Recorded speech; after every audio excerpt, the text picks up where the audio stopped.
ક્ષેત્ર. વિદ્યાર્થી મિત્રો, આપણે આગળના વિડીયોમાં કૃષિ ક્ષેત્ર વિશે ભણી ગયા છે. કૃષિ ક્ષેત્રની વર્તમાન સ્થિતિ શું હતી એ જોઈ રહ્યા છે. હવે આપણને ખબર છે કૃષિ ક્ષેત્રે ભારત ખેતી પ્રધાન દેશ છે ને 68% જેટલી વસ્તી કૃષિ ક્ષેત્ર સાથે સંકળાયેલી છે. બરાબર. હવે આપણે જોવાનું છે, આપણે જો કે કૃષિ ક્ષેત્ર તો છે, બાકી બીજા ક્ષેત્રોમાં વધારો જોવા મળે છે કૃષિ ક્ષેત્ર કરતાં. તો એ કયા કારણે? બરાબર. તો એ જ પોઈન્ટ છે આપણો કે નીચી ખેત ઉત્પાદકતાના કારણો. આજે કૃષિ ક્ષેત્રમાં ખેત ઉત્પાદકતા કેમ નીચી ગઈ છે, તેના કયા કારણો હોઈ શકે છે, એના વિશે અભ્યાસ કરવાનો છે. હવે નીચી ખેત ઉત્પાદકતાના કારણો 5 માર્ક્સમાં મોસ્ટ આઈએમપી છે. બરાબર. પાઠ્યપુસ્તકમાં પેજ નંબર 96 પર તમે જોઈ શકો છો નીચી ખેત ઉત્પાદકતાના કારણો. વિદ્યાર્થી મિત્રો, આ ક્વેશ્ચન ગયા વર્ષે પૂછાયેલો છે 5 માર્ક્સમાં અને પૂછાય જ છે.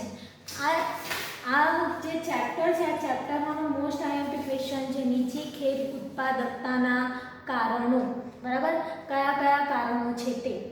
વિદ્યાર્થી મિત્રો, અહીંયા ધ્યાન આપજો.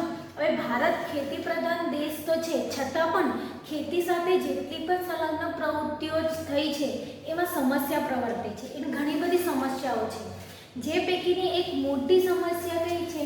નીચી ખેત ઉત્પાદકતાના કારણો.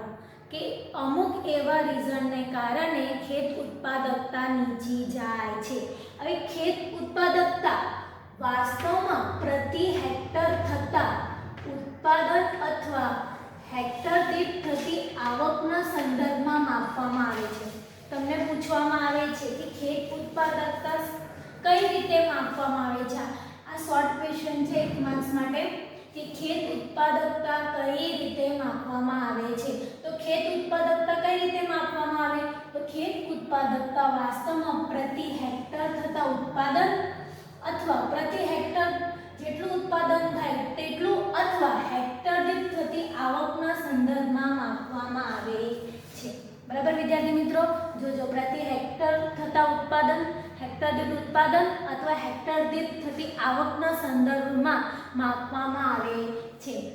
હવે ખેત જે વિશ્વના સ્તરો કરતાં કેવી છે? ખૂબ જ નીચી છે. ખેત ઉત્પાદકતા આપણી કેવી છે? પ્રતિ હેક્ટર દીઠ ઉત્પાદકતા વિશ્વના સ્તરો કરતાં પણ ખૂબ નીચી જોવા મળે છે. જે માટેના કારણો આ 3 છે. બરાબર. પહેલું કારણ છે સંસ્થાકીય પરિબળો. બરાબર. સંસ્થાકીય પરિબળોમાં કયા કયા કારણો છે? તો જમીન મહેસૂલ ઉઘરાવવાની પ્રથા છે, ખેત ધિરાણ છે, કૃષિ પેદાશની વેચાણ વ્યવસ્થા અને ગ્રામીણ સમાજ વ્યવસ્થા. આ 4 કારણોના લીધે, સંસ્થાકીય પરિબળોના લીધે ખેત ઉત્પાદકતા નીચી જોવા મળે છે. હવે આ કયા કારણો છે? એ કારણો આપણે વિસ્તારપૂર્વક જોવાના છે. પછી બીજું છે ટેકનોલોજીકલ પરિબળો. ટેકનોલોજીનો વિકાસ થયો છે, પરંતુ એનો વિકાસ થયો છે છતાં પણ આજના ભારત દેશમાં એવા પણ ખેડૂતો છે કે જે એના વિશેનું કંઈ જ્ઞાન નથી. બરાબર. તો તેના કારણે ખેત ઉત્પાદકતા નીચે ગઈ છે. ત્રીજું છે અન્ય પરિબળો. અન્ય પરિબળોમાં કયા કયા કારણો છે? તો વસ્તીનું ભારણ. આપણને ખબર છે આજે ઘણા બધા ક્ષેત્રોનો વિકાસ, 2 ક્ષેત્રો વધારાના વિકાસ થયા છે, પરંતુ કૃષિ ક્ષેત્ર 70% જેટલી વસ્તીનું ભારણ રોજગારી તો કૃષિ ક્ષેત્રમાંથી મેળવે છે. તો ત્યાં શું છે? એ વસ્તીનું ભારણ વધી ગયું છે. બરાબર. તે લોકોને રોજગારી મળતી નથી.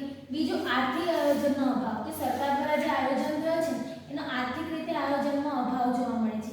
તેના કારણે ખેત ઉત્પાદકતા નીચી છે.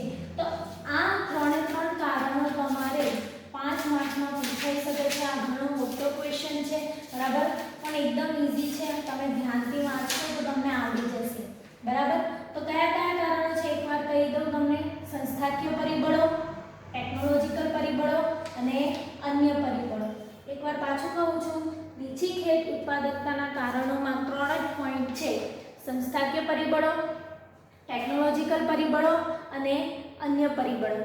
હવે આપણે ધીરે ધીરે પહેલો પોઈન્ટ જોઈએ, સંસ્થાકીય પરિબળો. સંસ્થાકીય પરિબળોમાં આપણે જોયું કે 4 પોઈન્ટ છે. બરાબર. આ 4 પોઈન્ટ તમારે લખવા પડશે, એને વિસ્તારપૂર્વક સમજાવવું પડશે. હવે સંસ્થાકીય પરિબળોમાં શું છે? પહેલા તો સંસ્થાકીય પરિબળો એટલે શું? સંસ્થાકીય પરિબળો એટલે શું? તો સંસ્થાકીય પરિબળો એટલે કે ભારતના ખેડૂતો જે સંસ્થા જેટલા પણ ખેડૂતો છે એ સંસ્થાકીય માળખામાં રહી ખેતી કરે છે તેને અસર કરતા ભૌતિક, સામાજિક, આર્થિક અને કાયદાકીય પરિબળોને સંસ્થાકીય પરિબળો કહે છે. બરાબર? ખેતી કરે છે તો ખેતીને અસર કરતા એ ખેતી કરે છે, ખેતીમાંથી રોજગારી મેળવે છે, આવક મેળવે છે, તો એ આવકને અસર કરતા જેટલા પણ પરિબળો છે, કયા કયા પરિબળો છે? ભૌતિક પરિબળો, સામાજિક પરિબળો, આર્થિક અને કાયદાકીય પરિબળોને શું કહેવામાં આવે છે? સંસ્થાકીય પરિબળો કહેવામાં આવે છે. ભારતમાં આવા પરિબળો ખેતી માટે અવરોધરૂપ હોઈ શકે છે. બરાબર? ભારતમાં જેટલા પણ પરિબળો છે, ભૌતિક રીતે અસર કરતા ભૌતિક પરિબળો છે, સામાજિક પરિબળો છે, આર્થિક પરિબળો છે, બરાબર, કાયદાકીય પરિબળો છે, એ લોકો શું છે? ખેતી માટે અવરોધરૂપ બને છે. બરાબર? તેથી ખેતીનો વિકાસ કેવો થાય છે? સતત ઓછો અને નિમ્ન સ્તરનો જોવા મળે છે. તેથી ખેતીની નીચી ઉત્પાદકતા જોવા મળે છે. આ સંસ્થાકીય પરિબળોમાં અંગ્રેજોએ દાખલ કરેલી સંસ્થાકીય પરિબળોમાં કોનો કોનો સમાવેશ થાય છે? તો અંગ્રેજોએ દાખલ કરેલી જમીન મહેસૂલ ઉઘરાવવાની પ્રથા. બરાબર? જમીન જે ખેડૂતો પાસેથી શું કરતા હતા? જમીનનું મહેસૂલ ઉઘરાવતા, ભાડું ઉઘરાવતા. જમીનદારી પ્રથા, મહાલવારી પ્રથા, રૈયતવારી પ્રથા, ખેત ધિરાણની સવલતો. ધિરાણની સવલતોમાં પણ આપણને ખબર છે ધિરાણ ખેડૂતોને શું? ધિરાણ તો ખેતી કરવી હોય તો જંતુનાશક દવાઓ છે, રાસાયણિક ખાતરો છે, એ લોકો માટે ધિરાણ તો જોઈએ બીજ માટે. તો એ ધિરાણની પ્રથામાં શું કરતા હતા કે એ લોકો પાસેથી ઊંચા વ્યાજના દરે ધિરાણ આપતા હતા. ખેત પેદાશોની વેચાણ વ્યવસ્થા પણ સરળ ન હતી. વાહન વ્યવહારની સવલતો ન હતી, તો વાહન વ્યવહારની સવલતો, જમીન માલિકીની પ્રથા વગેરેનો સમાવેશ થાય છે. તો આ સંસ્થાકીય પરિબળોમાં શું કીધું મેં તમને? જમીન મહેસૂલ ઉઘરાવવાની પ્રથા, જમીનદારી પ્રથા, ખેત ધિરાણની વ્યવસ્થા, વેચાણ વ્યવસ્થા, વાહન વ્યવહારની સવલતો, જમીન માલિકીની પ્રથા એ વગેરેનો સમાવેશ થાય છે. તો આવા સંસ્થાકીય પરિબળો અવરોધક અથવા નકારાત્મક રહેવાને કારણે ભારતમાં ખેતી ક્ષેત્રે નીચી ખેત ઉત્પાદકતા જોવા મળે છે. તો આ જેટલા પણ પરિબળો છે, આર્થિક છે, સામાજિક છે, કાયદાકીય છે, એટલા કેટલા પણ પરિબળો છે એ કેવા છે? અવરોધક છે ખેડૂતો માટે અથવા તો નકારાત્મક રહ્યા છે. તેના કારણે ભારતમાં ખેતી ક્ષેત્રે નીચી ખેત ઉત્પાદકતા જોવા મળે છે. બરાબર? આ જેટલા પણ પરિબળો કેવા છે? ખેતી માટે અવરોધ બન્યા છે. એની ખેત ઉત્પાદકતા વધતી જ નથી. ખેત ઉત્પાદકતા કેવી જાય છે? નીચે જાય છે. તો તેના કારણે ભારતમાં ખેતી ક્ષેત્ર શું છે? નીચી ખેત ઉત્પાદકતા જોવા મળે છે. બરાબર? આ થયું સંસ્થાકીય પરિબળ. હવે સંસ્થાકીય પરિબળોમાં જેટલા પણ આપણે પરિબળો જોયા, બરાબર, જે અવરોધરૂપ બને છે એના મુદ્દા જોઈએ. બરાબર? પહેલું શું હતું આપણું? જમીન મહેસૂલ ઉઘરાવવાની પ્રથા. તો આપણે જોઈએ જમીન મહેસૂલ ઉઘરાવવાની પ્રથા. બરાબર? હવે જમીન મહેસૂલ ઉઘરાવવાની પ્રથામાં પહેલા તો ભારત દેશ જ્યારે આઝાદ થયો ત્યારે દેશમાં જમીન મહેસૂલ ઉઘરાવવાની 3 પ્રથા હતી. જમીનદારી પ્રથા, મહાલવારી પ્રથા અને રૈયતવારી પ્રથા. આ પ્રથામાં શું હતું? એક જ વસ્તુ હતી. આ પ્રથાઓમાં જમીન પર ખેતી ગણોતિયા કે જમીન વિહોણા ખેત મજૂરો દ્વારા કરવામાં આવતી હતી. બરાબર? ભારત આઝાદ થયો, 3 પ્રથા હતી. જમીનદારી પ્રથા, મહાલવારી પ્રથા અને રૈયતવારી પ્રથા. તમને પ્રશ્ન પૂછાશે, બરાબર, કે જ્યારે ભારત દેશ આઝાદ થયો ત્યારે જમીન મહેસૂલ ઉઘરાવવાની કેટલી પ્રથા હતી? તો 3 પ્રથા હતી. જમીનદારી પ્રથા, મહાલવારી પ્રથા અને રૈયતવારી. આ 3 પ્રથામાં શું કરવામાં આવતું હતું કે આ 3 પ્રથામાં જમીન પર ખેતી ગણોતિયા કે જમીન વિના ખેત મજૂર દ્વારા કરવામાં આવતી. એટલે કે જમીનદારો હોય છે જેની પાસે ઘણી બધી જમીનો હોય છે, એ લોકો શું પોતે ખેતી કરતા નથી. એ લોકો જમીન જે છે એ કોઈ ગણોતિયા કે ખેત મજૂરોને આપી દે ખેતી કરવા માટે કે તમે ખેતી કરો. બરાબર? એટલે આ પ્રથામાં એવું હતું કે જમીન પર જેની જમીન છે એ ખેતી નહીં કરતું, એ જમીનદારો શું કરતા હતા? બીજાને ખેતી કરવા, ખેડૂતોને ખેતી કરવા આપતા હતા. દરેક પ્રથામાં માત્ર જમીન પરનું ભાડું અથવા મહેસૂલ ઉઘરાવવાની જુદી જુદી પદ્ધતિનો ઉપયોગ થતો. આ દરેક પ્રથામાં અલગ અલગ ભાડું લેતા હતા. બરાબર? ને જેમાં જમીનદારો કુલ ખેત ઉત્પાદનનો મોટો ભાગ ભાડા સ્વરૂપે ઉઘરાવતા અથવા ખેડૂતો પાસે માત્ર જીવન નિર્વાહ થઈ શકે તેટલું ખેત ઉત્પાદન રહેવા દઈ બાકીનું બધું જ વધારાનું ઉત્પાદન તેઓ ફરજિયાતપણે લઈ લેતા. આ પોઈન્ટ ધ્યાનથી સાંભળજો, બરાબર? આ મેઇન છે. આમાં શું હતું, આપણે જોયું જમીનદારો હતા, જેની જમીન માલિકીદાર જે જમીનદાર છે એ શું કરતો હતો કે ખેત મજૂરોને જમીન આપી દેતો હતો. પરંતુ ખેડૂતો જે ઉત્પાદન કરતા હતા એ જમીન પર, તો જેમાં જમીનદારો શું કરતા હતા, કુલ ખેત ઉત્પાદનનો જેટલો ભાગ હતો ને ભાડું લઈ લેતા, ભાડા સ્વરૂપે લઈ લેતા, ઉઘરાવતા હતા, અથવા શું કરતા ખેડૂતો પાસે એ લોકો માટે જીવન નિર્વાહ માટે જેટલું હોય ને એટલું આપી એ લોકોને આપી દેતો ને બાકીનું બધું ઉત્પાદન એ પોતે લઈ લેતો હતો. એટલે ખેડૂતો પાસે ફક્ત જીવન નિર્વાહ માટે જેટલું ઉત્પાદન થતું એટલું જ એને મળતું, એને વધારાનું કોઈ ઉત્પાદન મળતું નહીં હતું. એટલે જમીન મહેસૂલ ઉઘરાવાનું ભાડા સ્વરૂપે બધું એ જમીનદારો લઈ લેતા હતા, ખેડૂતો પાસે કંઈ જ રહેતું નહીં. હવે આ બધું જે લોકો ઉત્પાદન લઈ લેતા હતા, બરાબર, વધારાનું ઉત્પાદન તેઓ ફરજિયાતપણે લઈ લેતા, જેના કારણે ખેતી કરતા વર્ગ જે ખેડૂતો છે ખેત ઉત્પાદન વધારવામાં રસ રહ્યો નહીં.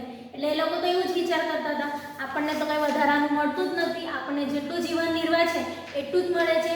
એટલે એ લોકો વધારે ખેત ઉત્પાદન થાય એ ઉત્પાદન વધારવામાં એ લોકોને રસ રહેતો નહીં, બરાબર. તેઓ ખેતી ક્ષેત્રનું ઉત્પાદન વધે તેવા નવા પ્રકારો પણ અજમાવવામાં તૈયાર થતા નહીં, બરાબર, કારણ કે એ લોકોને કંઈ મળતું જ નહીં, બધું તો પહેલા જમીનદારો જ લઈ લેતા. તેથી ખેતી ક્ષેત્રનું ઉત્પાદન પ્રમાણમાં લગભગ સ્થિર રહેવા લાગ્યું. આમ કૃષિ ક્ષેત્રનું ઉત્પાદન દેશની જરૂરિયાત અને ખેતી કરતા લોકોની જરૂરિયાત અનુસાર વધારે પ્રાપ્ત કરાતું ન હતું. એટલા જ માટે શું નીચી ખેત ઉત્પાદકતા જોવા મળે છે. આ જમીન ઉઘરાવાની પ્રથાના કારણે જમીનદારો બધું જ લઈ લેતા, બધું જ ઉત્પાદન લઈ લેતા અને ખેડૂતોને ખેત મજૂરોને ફક્ત શું આપતા, એ લોકોનું જીવન નિર્વાહ રહે એટલું જ આપતા, બરાબર. તેના કારણે એ લોકો ખેત ઉત્પાદનમાં વધારો થાય એવો કોઈ રસ બતાવતા ન હતા અને નવી નવી ટેકનોલોજીનો ઉપયોગ પણ કરતા નહીં હતા, બરાબર. જેના કારણે શું થતું હતું, ખેતી ક્ષેત્રનું ઉત્પાદન પ્રમાણમાં શું થવા લાગ્યું, સ્થિર થવા લાગ્યું. એ ધીરે ધીરે કાયદાઓ પણ આવ્યા. ખેડે તેની જમીન, બરાબર, આઝાદી પૂર્વે શું હતું, ખેડે તેની જમીનના કાયદા હેઠળ ખેડ હક, સલામતી અને ભાડા નિયમન અંગેના કાયદાઓ પસાર કરવામાં આવ્યા, પરંતુ તેનો સંપૂર્ણપણે અમલ થયો નહીં. હવે સંપૂર્ણપણે અમલ ન થતાં ખેડૂતોનું શોષણ મુક્ત કરી શકાયા નથી અને સરવાળે કૃષિ ક્ષેત્રમાં નીચી ખેત ઉત્પાદકનો પ્રશ્ન શું થયો, વિકટ બન્યો છે. આ જમીનદારી પ્રથા, જમીન મહેસૂલ ઉઘરાવાની પ્રથાને કારણે શું થયા, ખેડૂતોનું ફક્ત ને ફક્ત શું થયું, શોષણ થયું અને આ શોષણના કારણે તેઓ ખેત ઉત્પાદનમાં રસ લેવાનું છોડી દીધું. તેના કારણે શું થયું, ખેત ઉત્પાદકતા નીચી જોવા મળે છે. એટલે કૃષિ ક્ષેત્રમાં પ્રમાણમાં વધારો થયો નથી. તો આ થયું સંસ્થાકીય પરિબળોમાં જમીન ઉઘરાવાની પ્રથા. હવે બીજો આવે છે ખેત ધિરાણ. ખેત ધિરાણ, ખેતી માટે ધિરાણ, બરાબર. ધિરાણ તો આપણને ખબર જ છે, આપણને શું, આપણે વ્યાજના દર, વ્યાજથી પૈસા લઈએ ને એને ખેત ધિરાણ કહેવાય. હવે ભારતના મોટાભાગના ખેડૂતો કેવા છે, ગરીબ છે, બરાબર. તો ગરીબીનો એમને સામનો તો કરવો જ પડે છે. તો તેમને દરેક પાક અગાઉ પાક કરવો હોય તો ખેત ધિરાણની આવશ્યકતા રહે છે. કેમ? તો આ ખેત ધિરાણ દ્વારા તેઓ શું કરે છે, બિયારણ, ખાતર, જંતુનાશક દવાઓ છે વગેરે ખરીદી કરવા શક્તિમાન બને છે. એટલા માટે તેઓ ખેત ધિરાણ અગાઉથી લે છે, બરાબર. બધા પાસે બધું હોતું નથી. ખેડૂતો શું કૃષિ ક્ષેત્ર પર જ જીવતા હોય છે, એ લોકો ત્યાંથી જ રોજગારી મેળવે છે. જો પાક થાય તો એમને શું મળે, નફો થાય. પરંતુ અહીં શું થાય છે, એટલે એ લોકોને શું વધારે પૈસા હોતા નથી, એટલે ખેત ધિરાણ એ લોકો અગાઉ ખેત ધિરાણની આવશ્યકતા રહે છે. ખેત ધિરાણ શા માટે લે છે, તો તેઓ ખેત ધિરાણ દ્વારા શું કરી શકે છે, બિયારણ, ખાતર, જંતુનાશક દવાઓ વગેરે ખરીદી કરવા શક્તિમાન બની શકે, બરાબર, અને ઉત્પાદન પ્રક્રિયા શક્ય બને છે. પરંતુ આઝાદી સમયથી શું થયું, આઝાદી સમયથી ખેત ધિરાણમાં ખાનગી નાના ધીરનારની મોટી ભૂમિકા જોવા મળી. શું, ખાનગી નાના ધીરનાર, બરાબર.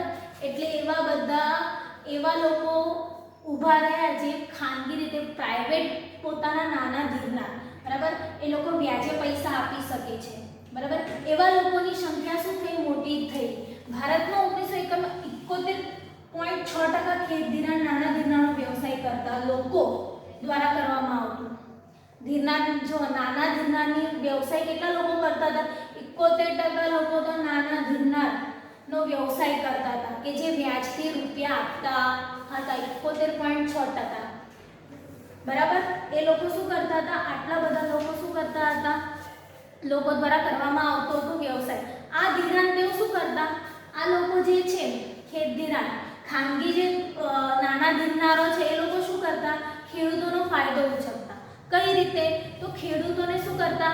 આ ધિરાણ તેઓ ખૂબ ઊંચા વ્યાજના દરે ખેડૂતોને પૂરું પાડતા હતા. ખેડૂતો તો પહેલાથી ગરીબ, બરાબર, ને ઊંચા દરે વ્યાજ લેતા અને અભણ પણ એટલા શિક્ષિત ન હતા એટલે એ લોકોને ફસાવતા પેલા લોકો નાના ધીરનાર, બરાબર. તો વ્યાજ દરે ખેડૂતોને પૂરું પાડતા હતા. આ ઉપરાંત તેઓ હિસાબમાં પણ ગડબડ કરતા ને ખેડૂતોને છેતરતા હતા. ખેડૂતોને શું કરતા હતા? છેતરતા હતા. બરાબર. આઝાદી પછી સરકારે રાષ્ટ્રીય સ્તરે બેંકોનું વિસ્તરણ કરતા નાના ધીરનારનો વ્યવસાય કરતા લોકોનું મહત્વ ઘટ્યું છે. આઝાદી થઈ એટલે શું થયું? સરકારે પણ શું ખેડૂતો તરફ ધ્યાન આપ્યું અને એ લોકોને રાષ્ટ્રીય સ્તરે બેંકોનું વિસ્તરણ કર્યું. એટલે બેંક પાસેથી તેઓ ધિરાણ લઈ શકે. બેંકોનું વિસ્તરણ કર્યું અને પેલા જે પ્રાઇવેટ અને ખાનગી નાના ધીરનાર હતા એ લોકોનું મહત્વ ઘટ્યું. સરકારે 1975 થી પ્રાદેશિક ગ્રામીણ બેંકોનું, જોજો 1975 શું કહ્યું? પ્રાદેશિક ગ્રામીણ બેંકોનું અને 1982 થી નાબાર્ડ, તમને પૂછાય છે NABARD, national bank for agriculture and rural ડેવલપમેન્ટની રચના કરી ખેત ધિરાણનો વ્યાપ વધાર્યો. બરાબર. કઈ સંસ્થાનો ખેત ધિરાણ માટે ઉપયોગ થયો? કઈ સંસ્થા? નાબાર્ડ. બરાબર. તમને પૂછાય છે નાબાર્ડનું પૂરું નામ શું છે? તો national bank for agriculture and rural development. તેની સ્થાપના 1982. આઈએમપી છે, ટીક કરી દેજો. નાબાર્ડની સ્થાપના ક્યારે થઈ? 1982.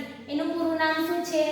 National bank for agriculture and rural development. બરાબર. National bank for agriculture rural ડેવલપમેન્ટની રચના કરી જે સંસ્થાકીય ખેત ધિરાણનો વ્યાપ વધાર્યો છે. તેમજ આ સંઘન પ્રયાસોને કારણે વર્તમાન સમયમાં નાના ધીરનારનો વ્યવસાય કરતા લોકો દ્વારા 27% ધિરાણ પૂરું પાડવામાં આવ્યું. બરાબર. 27% ધિરાણ પૂરું પાડવામાં, જ્યારે બાકીનું મોટાભાગનું ખેત ધિરાણ વિભિન્ન સંસ્થાઓ દ્વારા પૂરું પાડવામાં આવતું હતું. હવે સરકારે પણ ખેડૂતોને મદદ કરી, છતાં પણ પેલા લોકો શું? આ સંસ્થા અશિક્ષિત હતા એટલે આ સંસ્થાઓ પાસે જવા માટે બહુ ડરતા હતા. બરાબર.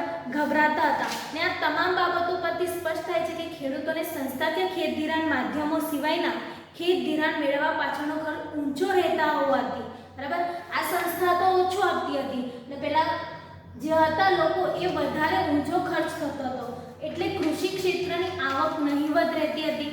બરાબર. પેલા લોકો તો એ લોકો પાસેથી જ લેતા હતા. બરાબર. તો ખેડૂતોને વધુ ઉત્પાદકતા મેળવવા કે ખેતીજન્ય કામ કરવાનું આકર્ષણ રહેતું ન હતું ને જેના કારણે કૃષિ ક્ષેત્ર શું સતત નીચી ખેત ઉત્પાદકતા જોવા મળે છે. બરાબર. આપણે સંસ્થાકીય પરિબળોમાં બે જોયું, જમીન મહેસૂલ ઉઘરાવવાની પ્રથા અને ખેત ધિરાણ. હવે આવે છે આપણો ત્રીજો પોઈન્ટ. હવે ત્રીજો પોઈન્ટ આપણે જોઈએ. હવે વિદ્યાર્થી મિત્રો આપણે ત્રીજો પોઈન્ટ જોઈએ. સંસ્થાકીય પરિબળોમાં જમીન મહેસૂલ ઉઘરાવવાની પ્રથા થઈ ગઈ, ખેત ધિરાણ થઈ ગયું. ત્રીજું કૃષિ પેદાશની વેચાણ વ્યવસ્થા. કૃષિ પેદાશની વેચાણ વ્યવસ્થા પેજ નંબર તમે 98 પર જોઈ શકો છો. પાઠ્યપુસ્તકમાં શું કીધું છે કે ભારતમાં નબળા પાયાની માળખાને કારણે આંતરિયાળ ગ્રામ્ય વિસ્તારોને અને ખેત બજારોને જોડતા યોગ્ય રોડ, રસ્તાઓ કે વાહન વ્યવહારની સગવડ યોગ્ય નથી. હવે ખેત ઉત્પાદન થઈ ગયું, પેદાશ આવી ગઈ, હવે એની વ્યવસ્થા તો થઈ જોઈએ વેચાણની. બરાબર. તો વેચાણ વ્યવસ્થા માટે શું? વાહન વ્યવહારની સવલત હોતી નથી કારણ કે ગ્રામ્ય વિસ્તારમાં અંતરાળ જે વિસ્તારો છે ત્યાં રોડ, રસ્તા કે વાહન વ્યવહારની સગવડ હોતી નથી. ઉપરાંત ખેત બજારોમાં ખેત ઉત્પાદન પછી તરતના બજાર ભાવ અને મોસમના અંતે મળતા ભાવ વચ્ચે મોટો તફાવત જોવા મળે છે. હવે આપણને ખબર છે ખેડૂતો પોતાની પેદાશ બજારમાં વેચવા જાય, બરાબર, તો એના પહેલા એના મધ્યસ્થીઓ સાથે ડીલ કરવી પડે છે. બરાબર. તો એ મધ્યસ્થીઓ જે છે એ ખેત ઉત્પાદન પછી તરતના બજાર ભાવ કે મોસમના અંતે મળતા ભાવ વચ્ચે શું હોય છે? ઘણો તફાવત હોય છે અને ખેડૂતો એટલા બધા નિરક્ષર છે કે એ લોકોને શું બજાર ભાવ પણ ખબર હોતા નથી, બરાબર. તો મોટા ભાગે ખેત પેદાશોનો ઊંચા ભાવનો લાભ ખેડૂતોને બદલે વેપારીઓ અને સંગ્રહખોરોને મળે છે, બરાબર. એ લોકોને બજાર ભાવ ખબર નથી હોતી, એના કારણે જે ખેત પેદાશનો ઊંચો ભાવનો લાભ કોને મળે છે, જે વચ્ચેના જે હોય છે, બરાબર, વેપારીઓ અને જે સંગ્રહખોરો છે એ લોકોને મળે છે. કારણ કે બજાર ભાવ અને મોસમને અંતે જે ભાવ છે એમાં ઘણો બધો ડિફરન્સ હોય છે, બરાબર. જેની માંગ વધે એટલે એની કિંમત તો વધુ જોવાની, પણ ખેડૂતો આ બધી બાબતોની જાણકાર માહિતી હોતી નથી. એટલા માટે જે ખેત ઉત્પાદનનો જે ઊંચો ભાવ મળે છે એ ડાયરેક્ટનો લાભ કોને મળે છે, વેપારીઓ અને જે સંગ્રહ કરી મૂકે છે એ લોકોને મળે છે, બરાબર. અને દેવામાં ડૂબેલા ખેડૂતોને દેવાની ચૂકવણી કરવા પોતાના ખેત પેદાશોને ઘણીવાર ઉત્પાદન પહેલા જ સ્થાનિક સાહુકાર કે દલાલને વેચી દેવા પડે છે. આપણને ખબર છે ખેત ધિરાણની આવશ્યકતા એ લોકોને રહે છે, એટલે ધિરાણમાં ઊંચા દરે એ લોકોએ ધિરાણ લીધું હોય છે અને એ દેવાની ચૂકવણી કરવી પડે છે. અને એ દેવાની ચૂકવણીના કારણે શું કરવું પડે છે, એ લોકોએ ખેત પેદાશો પહેલાં જ ડીલ કરી દે છે. ખેત પેદાશોને પહેલાં જ સ્થાનિક ત્યાંના સાહુકારો હોય છે, મોટા જમીનદારો હોય છે કે દલાલને શું કરે છે, ખેત ઉત્પાદન વેચી દે છે દેવાની ચૂકવણી માટે. ને ખેડૂતો ઓછા માહિતગાર હોવાથી બજાર અંગેની જાણકારી, બજાર ભાવ અંગેની જાણકારી, બજારમાં વેચાણની પદ્ધતિની જાણકારી વગેરે ન ધરાવતા હોય પોતાના ખેત ઉત્પાદનનું સારું વળતર મેળવી શકતા નથી. ને ખેડૂતોને કોઈ જાતની જાણકારી હોતી નથી, બરાબર. નથી બજાર અંગેની જાણકારી હોતી, નથી એ ત્યાં વેચવાની વ્યવસ્થા કેવી છે એની જાણકારી હોતી નથી. તો ખેત ધિરાણનું જે સારું વળતર છે એ લોકો મેળવી શકતા નથી, ને જેના કારણે તેઓ નિરાશાવાદી બને છે. અને નિરાશાવાદી બને છે એટલે ખેત ઉત્પાદનમાં વધારે રસ દાખવતા નથી, ને જેના કારણે શું થાય છે, નીચી ખેત ઉત્પાદકતા જોવા મળે છે, બરાબર. ખબર પડી કૃષિ પેદાશની વેચાણ વ્યવસ્થા, બરાબર. હવે આપણો સંસ્થાકીય પરિબળોમાં ચોથું છે ગ્રામીણ સમાજ વ્યવસ્થા, બરાબર. આ ભૌતિક પરિબળો જોયા, બરાબર. સામાજિક પરિબળો આવ્યા, એમાં આર્થિક પરિબળો આવ્યા, કાયદાકીય પરિબળો આવ્યા. હવે છેલ્લું છે ગ્રામીણ સમાજ વ્યવસ્થા. હવે ગામડાની સમાજ વ્યવસ્થાના કારણે પણ શું થાય છે, નીચી ખેત ઉત્પાદકતા જોવા મળે છે. તો કઈ રીતે, તો ગ્રામીણ સમાજ વ્યવસ્થામાં શું છે, ભારતમાં ખેડૂતો મોટા ભાગે પ્રારબ્ધવાદી એટલે રૂઢિવાદી અને અપૂરતી માહિતી ધરાવે છે. ગ્રામ્ય સમાજ જૂનવાણી પરંપરાઓ અને વ્યવસ્થાઓથી બંધાયેલો છે. એ લોકો જૂની પરંપરાઓ, રૂઢિગત પદ્ધતિઓ, બરાબર, રૂઢિચુસ્તતા ગામડામાં વધારે જોવા મળે છે. એટલે જૂની પરંપરાઓથી તેઓ ખેતી કરે છે. તેઓ મૂળભૂત રીતે પ્રારબ્ધવાદ હોય, ઈશ્વરે આપેલી સમસ્યાઓ અથવા અભાવપણાનો સ્વીકાર કરી લે છે. એ લોકો બધું શું ઈશ્વર પર જ કે આ બધી સમસ્યાઓ શું ઈશ્વરે જ આપેલી છે એમ કરીને માની લે છે, જેથી તેઓ પોતાના જીવન નિર્વાહ પૂરતી ખેતી કરીને સંતોષિત રહે છે, બરાબર. એટલે એ લોકો શું કરે છે કે જેટલી જમીનદારો આપે છે એટલી ખેતી કરે છે, પોતાના જીવન નિર્વાહ મળે છે, એમાં જ સંતોષિત રહે છે. અને તેઓમાં આર્થિક વિકાસ કરવા, ખેતી વિકાસ કરવા, આવકમાં વૃદ્ધિ કરવા જેવી પ્રેરણાઓ હોતી નથી. તેના કારણે ગ્રામ્ય અર્થતંત્રનું કેન્દ્ર એવું કૃષિ ક્ષેત્ર નીચી ઉત્પાદકતા ધરાવે છે, બરાબર. ગ્રામ્ય સમાજ વ્યવસ્થામાં લોકો જેવા છે કે એ લોકોનો વિકાસ વધારે થયો નથી, આર્થિક વિકાસ થયો નથી, ખેતીનો વિકાસ કર્યો નથી, આવકમાં વૃદ્ધિ એવી કોઈ એ લોકોમાં પ્રેરણા હોતી નથી. તેના કારણે શું થયું છે, કૃષિ ક્ષેત્રમાં નીચી ખેત ઉત્પાદકતા જોવા મળે છે. તો આ સંસ્થાકીય પરિબળોમાં જે હતું, જમીન મહેસૂલ ગ્રહની પ્રથા, ખેત ધિરાણ, કૃષિ પેદાશની વેચાણ વ્યવસ્થા અને ગ્રામીણ સમાજ વ્યવસ્થા, આ 4 પોઈન્ટ આવે સંસ્થાકીય પરિબળોમાં. હવે બીજો કારણ છે ટેકનોલોજીકલ પરિબળ. ટેકનોલોજીકલ પરિબળ પેજ નંબર તમે 98 પર જોઈ શકો છો. પાઠ્યપુસ્તકમાં જુઓ, ધ્યાનથી સાંભળો, વાંચો.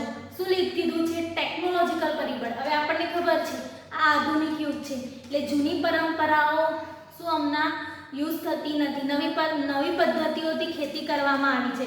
પરંતુ ભારતના કૃષિ ક્ષેત્રમાં પાકની બાબતમાં પરંપરાગત એવી જૂની પદ્ધતિનો જ ઉપયોગ જોવા મળે છે. કારણ કે ગ્રામીણ સમાજ વ્યવસ્થા જેવી છે કે પેલા લોકો કેવા છે, ગામડાના લોકો જૂની પદ્ધતિઓનો જ ઉપયોગ કરે છે. ખેતીના જૂના સાધનો, જૂનવાની વિચારધારાઓ, પદ્ધતિઓ વગેરે કૃષિ ક્ષેત્રને નિર્બળ બનાવે છે, બરાબર. જે ટેકનોલોજીકલ પરિબળોનું શું યુઝ થતું નથી, જે જૂની પદ્ધતિઓ છે એ જ શું કૃષિ ક્ષેત્રને હવે કેવી નિર્બળ બનાવે છે અને વર્તમાન સમયમાં પણ ભારતમાં ખેડૂતો ટ્રેક્ટરને બદલે હળનો અને બળદનો ઉપયોગ કરતા જોવા મળે છે. આજના જમાનામાં પણ શું ખેડૂતો ટ્રેક્ટરના બદલે બળદ અને હળનો જ ઉપયોગ કરે છે. સુધારેલા બિયારણને બદલે પરંપરાગત બિયારણો વાપરે છે જે નીચી ખેત ઉત્પાદકતા આપે છે, એટલે ખેત ઉત્પાદકતા વધી શકે નહીં. જૂના જ બિયારણનો ઉપયોગ થાય છે. રાસાયણિક ખાતરોના જગ્યાએ છાણિયા ખાતરનો ઉપયોગ પણ નીચી ખેત ઉત્પાદકતા સર્જે છે. એટલે પાક સંરક્ષણ માટે જંતુનાશક દવાઓ અને નવીન પદ્ધતિનો ઉપયોગ ભારતના ખેડૂત ખૂબ ઓછા પ્રમાણમાં કરે છે. તેથી ભારતનું કૃષિ ક્ષેત્ર શું મંદ ગતિએ આગળ વધે છે, એટલે નીચી ખેત ઉત્પાદકતા જોવા મળે છે. કારણ કે ટ્રેક્ટરનો ઉપયોગ કરતા નથી, ટ્રેક્ટરના બદલે હજુ પણ બળદ અને હળનો ઉપયોગ કરે છે, એટલે ખેત પેદાશો વધતી નથી. બરાબર. જૂના જ બિયારણનો ઉપયોગ કરે છે, તેમજ જૂના બિયારણનો ઉપયોગ કરે છે અને પાક સંરક્ષણ માટે જંતુનાશક દવાનો ઉપયોગ કરતા નથી અને રાસાયણિક ખાતરનો પણ ઉપયોગ કરતા નથી. એના બદલે છાણિયું ખાતરનો ઉપયોગ કરે છે, જેના કારણે ખેત ઉત્પાદકતા નીચી સર્જે છે. ટેકનોલોજીકલ પરિબળોમાં એટલું જ આવે કે નવી ટેકનોલોજીનો ઉપયોગ કરતા નથી, હજુ પણ જૂની પરંપરાગત પદ્ધતિઓનો જ ઉપયોગ થાય છે, જેના કારણે નીચી ખેત ઉત્પાદકતા જોવા મળે છે. હવે આવે છે આપણો ત્રીજો પોઈન્ટ, અન્ય પરિબળો. અન્ય પરિબળોમાં બે વસ્તુ છે આપણી, વસ્તીનું ભારણ અને આર્થિક આયોજનનો અભાવ. એકદમ શોર્ટ જ છે. બરાબર. તમે પાઠ્યપુસ્તકમાં જોઈ લો. પહેલું છે વસ્તીનું ભારણ. હવે વસ્તીનું ભારણમાં શું છે એ જુઓ કે ભારતના કૃષિ ક્ષેત્રની નીચી ઉત્પાદકતા પાછળનું એક મોટું કારણ છે તો શું છે? વસ્તી. ખેતી પર વસ્તીનું વધુ પડતું ભારણ. કૃષિ ક્ષેત્ર પર વસ્તીના વધુ પડતા ભારણને કૃષિ ક્ષેત્ર પર રોજગારી માટે નભતા લોકોના પ્રમાણને આધારે સમજી શકાય છે. ભારત જ્યારે આઝાદ થયો તે સમયે 72% લોકો ખેતી ક્ષેત્રમાંથી રોજગારી મેળવતા હતા. ક્યાં કેટલા? 72% લોકો ખેતી ક્ષેત્રમાંથી રોજગારી મેળવતા હતા. પછી કેટલા થયા? 58% થયા 2001 અને 2માં. પછી 2013 અને 14માં ઘટીને 49% લોકો ખેતી પર નભે છે. 72 માંથી 58% ને 58% માંથી 49% લોકો હજુ પણ ખેતી પર નભે છે. પણ આમ ખેતી ક્ષેત્ર પર રોજગારીનું ભારણ ઘટેલું જોવા મળે છે, છતાં પણ બીજા ક્ષેત્રો કરતા નહીં. બીજા ક્ષેત્રની તુલનામાં ખૂબ જ ઊંચું જણાય છે.